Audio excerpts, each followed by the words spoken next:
The Green City Startup is an initiative of the City of Joburg, which encourages green entrepreneurs to develop ideas in building, energy, water, transport, and waste. This is the Green City Startup Show.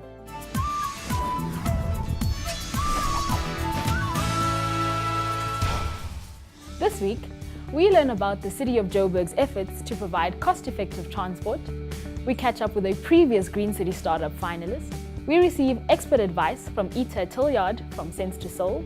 And we chat with Melanie, founder and CEO of Lionesses of Africa, for the big interview. I'm Shane Dumelang. Hello and welcome to the Green City Startup Show. My name is Puna Silisho, and for the next while, you and I will be learning more about the green market and entrepreneurship. Before we go any further, find us on social media, the Green City Startup on Facebook and at the GC Startup on Twitter. We'd love to connect with you during and after the show. With more than 2 million Rand in prize money, these innovators will help make the city a greener place. Our show keeps you informed about the competition, their progress, and the green economy in general. Joburg aims to be a world-class African city. But even in our great city, we face challenges like pollution from traffic. Fortunately, the City of Joburg is committed to addressing these issues by introducing bicycle lanes in the city.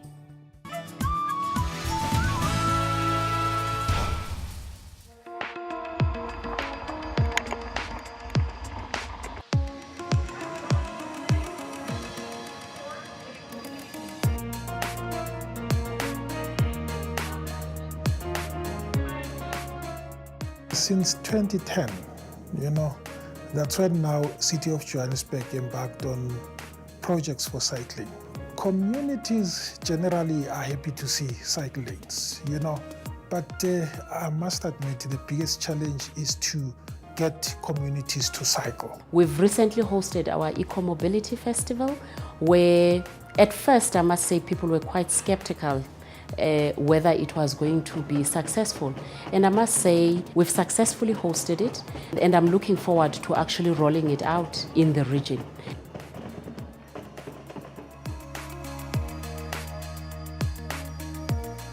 Cycling in general has increased.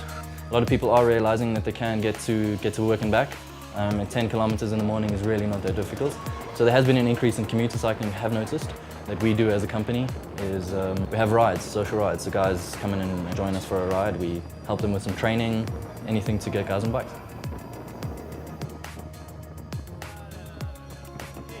Bicycle lane is very new project.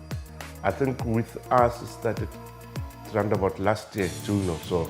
But one thing that is positive, you see youth now opening bicycle clubs.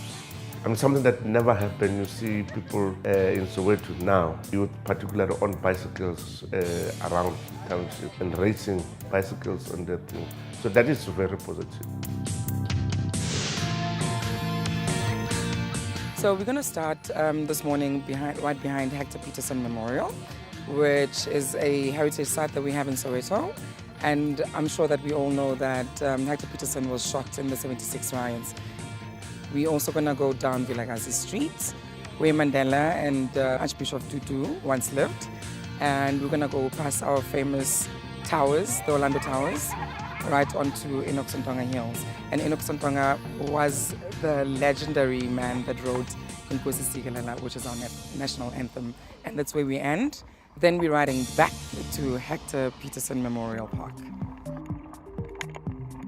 Cycling is very nice. We need it more in Soweto. We need to have more of it it should be a sport in Soweto. The ride was nice. All the guys, we ride together and come back together safely. Safety is a big part of cycling. I push the cycle lanes, promote them as much as I can. The safety of cyclists is important, and the commuting aspect of that. So getting people to work and back safely, getting people to university and back safely would be the biggest aspect of this cycle lanes. Being an owner of a bicycle shop, you see a lot of guys coming in with car damage. Guys been hit from the back, from the side, from motorists that don't see them.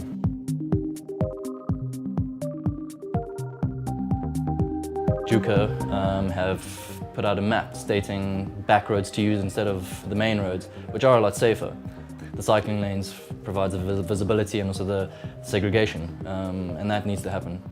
with projects, to promote cycling and going out to communities to explain cycling, the importance of cycling. I think it is taking shape. So we are encouraging communities. It is taking shape. I think we are satisfied with progress.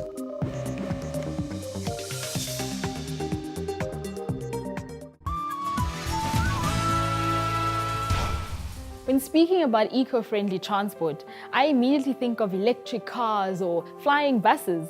But who knew that the solution could be as simple as a bicycle? Well done to the City of Joburg for implementing the bicycle lanes. If you'd like to see more of our videos, you can log on to our website, TheGreenCityStartup.co.za. You'll find stories that will inspire green entrepreneurs, as well as help you grow in your ventures. Next, Brandon has more helpful information in our hints and tips. Hi, I'm here to give you some entrepreneurial hints and tips. Today I'll be giving you 5 tips to startup success. Firstly, begin with a plan. Not necessarily a full business plan, but you do need to plan. Determine how much money you may need to invest, determine long-term and short-term goals, and perhaps formulate a marketing plan. Secondly, find a mentor. You may know someone who started their own business. Alternatively, a great resource is Score. They're a company dedicated to assisting small businesses online for free. You can also seek assistance from other small businesses, observe them, and even reach out to them. Thirdly, make sure you have enough money in the bank. Don't quit your day job just yet. Set up a savings account to cover at least 6 months of expenses. That should give you enough time to get going. Next, stay competitive. You may think your business is unique, but you need to conduct a competitive analysis, in which you must include products, prices, promotions, advertising, distribution, quality, and service. You also need to be aware of the outside influences that affect your business. Know what differentiates you from your competitors and capitalize on it.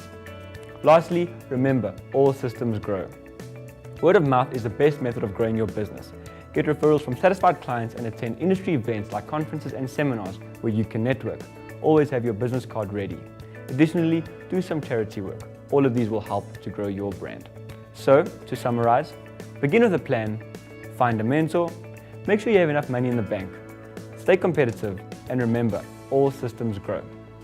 That's all from me for hints and tips. I hope that they help to grow your business. Be sure to follow us on social media. On Facebook, it's The Green City Startup, and on Twitter, @TheGC Startup.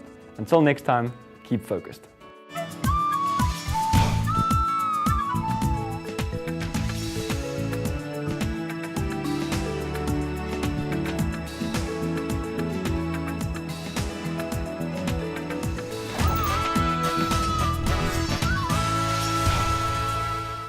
Our go-to guy, Brandon, has provided us with a variety of resources on our social media platforms to help keep you informed. Last year, we also had a great group of finalists in our Green City Startup competition. We caught up with one of them, Louise Meek, to find out how her product, the Isabella Wi-Fi bench, has been faring in the market since the competition.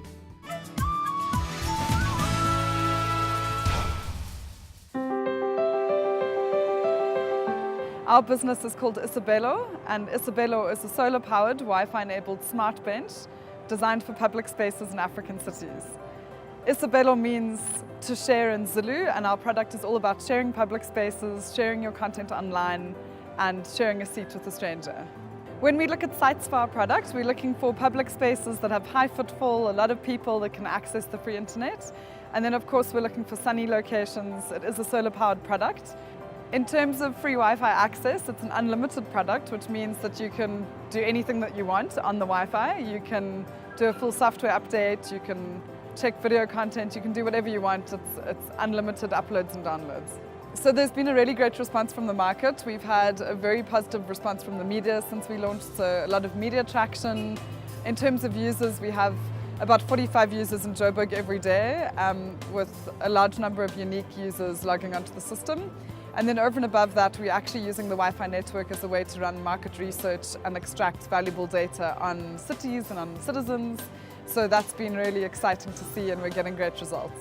So we, on average, see it's mostly people under the age of 25.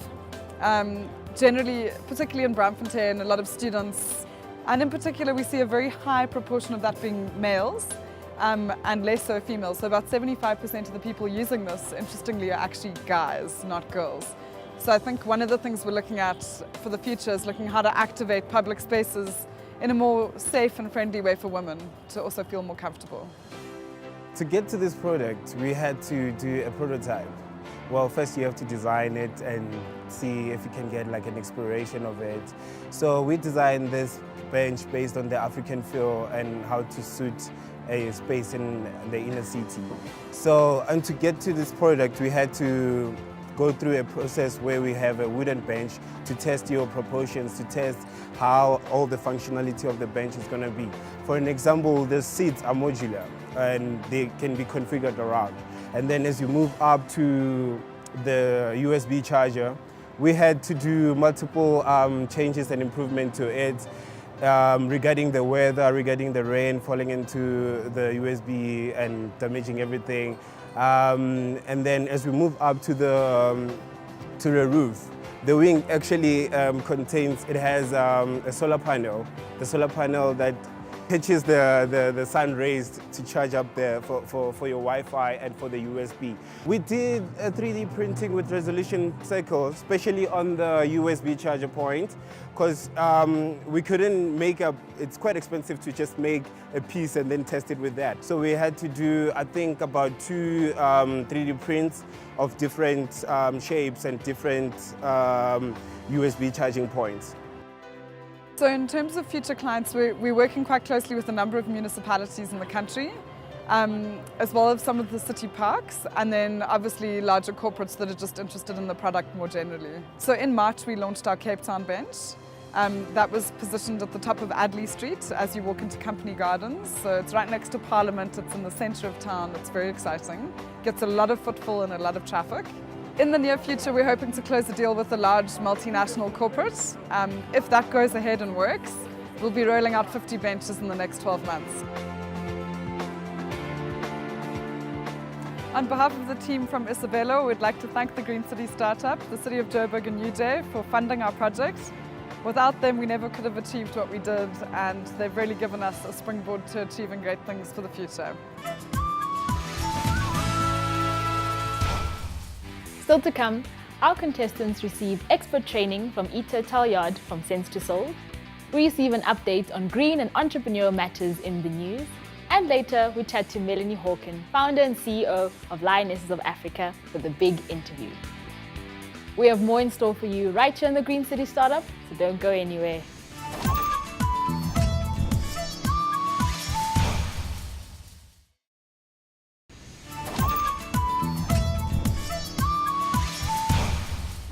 Welcome back to the Green City Startup Show.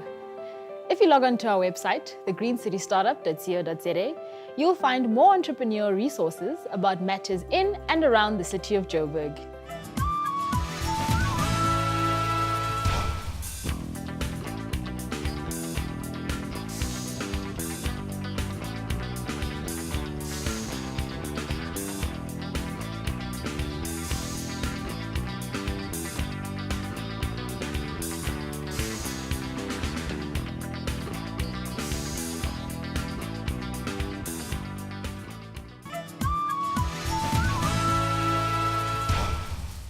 A major part of our competition is the continued support and training offered to our contestants. Recently, Ita Talyard gave them a mentorship session about Lego play methodology.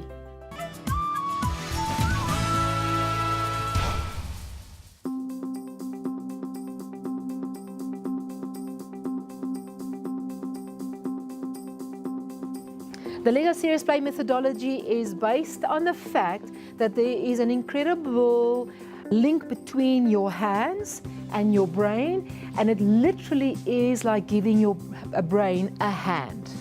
It's like giving your brain a hand to think with. So when we build with our hands and when we construct our thinking, we are able to delve a lot deeper into our intuition, into our bodies, into associations and other ideas that we wouldn't normally be able to do when we only work on paper. Paper is quite flat, it's quite one-dimensional, and we tend to think more linearly when we are working on paper. So what I found from a research point of view is that when we use the Lego to think with, is that we tend to tap into 80% of our brain power rather than just 20% as when we do normal sort of processes. Okay, so is that exciting? Okay. So when we work with the Lego, it is you plan a little bit, you build a little bit, you plan a little bit, you build a little bit. You cannot plan your model from the word go. It is not possible. We also work with metaphors and we tap into the imagination. So when we work with a metaphor, it means that if we pick up a block and we use a block, it doesn't necessarily mean that that is a physical representation of that idea. It's rather a metaphorical representation of some of the thinking. All right, so what we want to do now is we want to help them to take their ideas to a next level. So in the session before lunch, they built their own ideas and everybody had an opportunity to give some input and suggestions on how to improve on that idea, and they were learning from each other, but they were literally tapping into that collective intelligence. For this session after lunch, what we now want to do is take that collaboration to a completely different level. The first thing is they have to go and look at what is the best parts of each ideas and pull them together so that they can potentially create something that's fundamentally different and new to what they've thought about before. So there's two things here. The first one is about the collaboration and the co-creation, but the second thing is then for them themselves to go back and think about the idea that they've created. How can I take that to a level that I haven't perhaps considered before? You can access more of our training videos on our website, TheGreenCityStartup.co.za. As entrepreneurs, it's wise for us to never stop learning. Lionesses of Africa is one of the biggest online networks for women entrepreneurs in Africa. I had the opportunity to talk to the founder and CEO, Melanie Hawken, about the nature of entrepreneurship on our continent and the role that women play. Next, the big interview.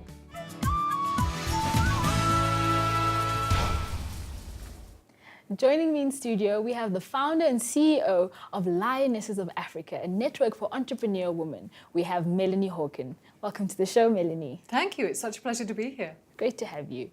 Melanie, please tell us what Lionesses of Africa actually is. Well, Lionesses of Africa is a community of women entrepreneurs for women entrepreneurs. In 36 countries, we have over 175,000 women entrepreneurs across the continent, rapidly growing. We will be at 250,000 by the end of the year. And by 2018, we aim to have 1 million amazing, inspirational women entrepreneurs in our network. And how do you bring all these women together? Well, the lovely power of social media means that we can actually bring them together on a daily, hourly basis, right the way across the continent, which is important because we are in countries as remote as Togo, we're in rural Rwanda, we're in Uganda, we're in North Africa. We cover the entire continent, so we need to be able to communicate and engage with women entrepreneurs in the easiest way we can. So we use the power of social media a lot, but we also get together in a physical environment. Every month, somewhere on the continent, there are Lioness Lean-In breakfasts happening, and those are our monthly gatherings of around 70 or 80 women entrepreneurs from that particular country or city, where we get together, we share our stories of how we got started in business. We inspire one another. That's really important because for a lot of us, you need to be with fellow women entrepreneurs who have been there, got the t-shirt, know what it's like to get over the challenges and build a successful business. And we connect with one another to do business. So we have lots of different ways where we engage with one another and we support one another, whether it's in the virtual environment digitally or it's at any one of our events that are happening at any time. Sure. And what are the pros and cons that you've seen of this digital environment that you guys are in? For me, it's all about pros.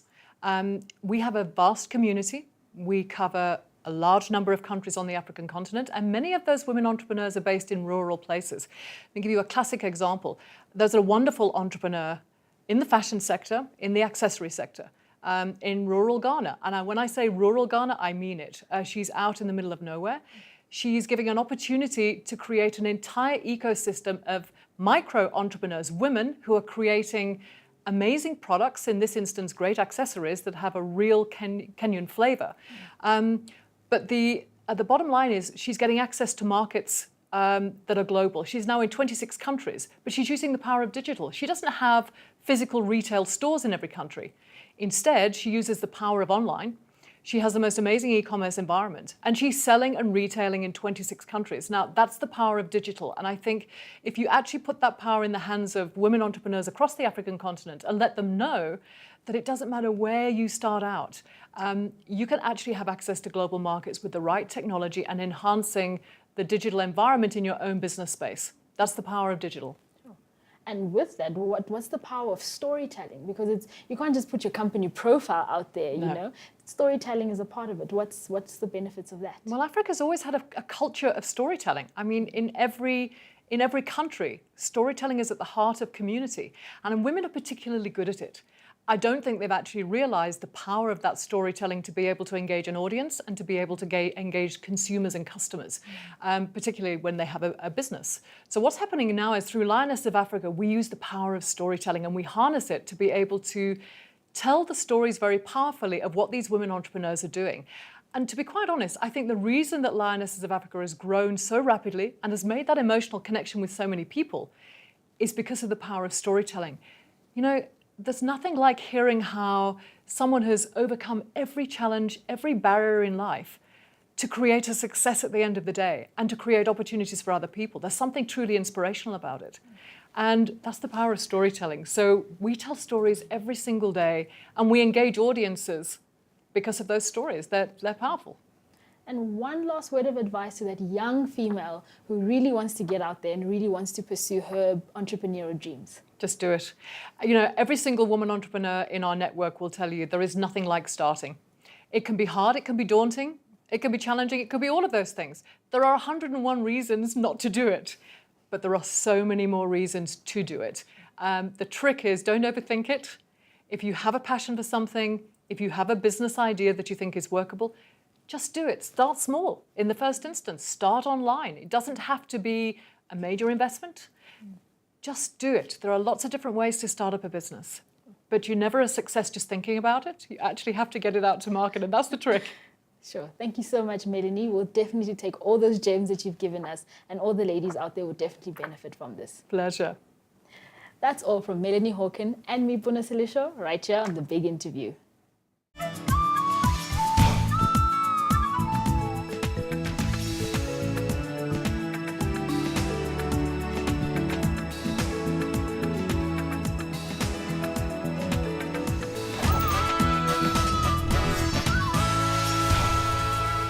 Easy to get left behind in the ever-busy city of Joburg. To keep you up to date with green and entrepreneurship matters, we have the news.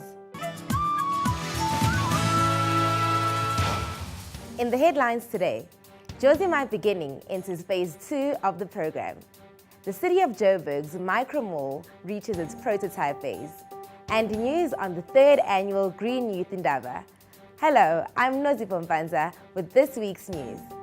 The 120 finalists for Phase 2 of Josie My Beginning have started their journey.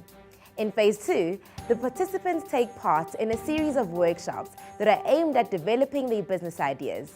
In the first of the workshops, held in Millpark, Johannesburg, the participants were given exercises which were focused on helping them understand their product and customers.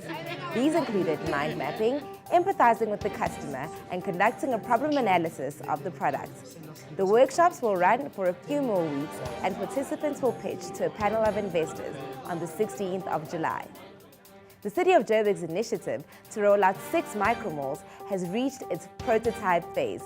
The prototype is being built at Resolution Circle and will provide a template for each of the malls due to be constructed in each region of Johannesburg. These malls are made from shipping containers, providing cost-efficient incubation space to small businesses. 60 CIF Phase 2 finalists will eventually be chosen to initiate their businesses throughout these micro-malls. And in our last story, the 3rd annual Green Youth Indaba took place at the Innovation Hub in Pretoria. The theme of the 2016 conference was Green Innovations and Sustainable Skills Development for Inclusive Growth. The sponsors of this year's Indaba included Tosaka Media Group and the Department of Environmental Affairs, among others. Over 300 ambitious young people who are looking to change the face of the environment in South Africa attended the Indaba, as well as others that are aspiring to get into the environmental industry. That's the news from us. Remember to keep in touch with us through our social media pages or email us your green news at info@TheGreenCityStartup.co.za. From the news team, goodbye. Next week, you don't want to miss out on our program as the competition progresses. We explore more of the green economy and of course, we chat to another expert on the big interview. Before I go, do share your thoughts with us about the show on our social media pages. You can find us on Facebook, The Green City Startup, and on Twitter @TheGC Startup. That's all from the GCS team and me, Buna Silisho. See you next week. Cheerio.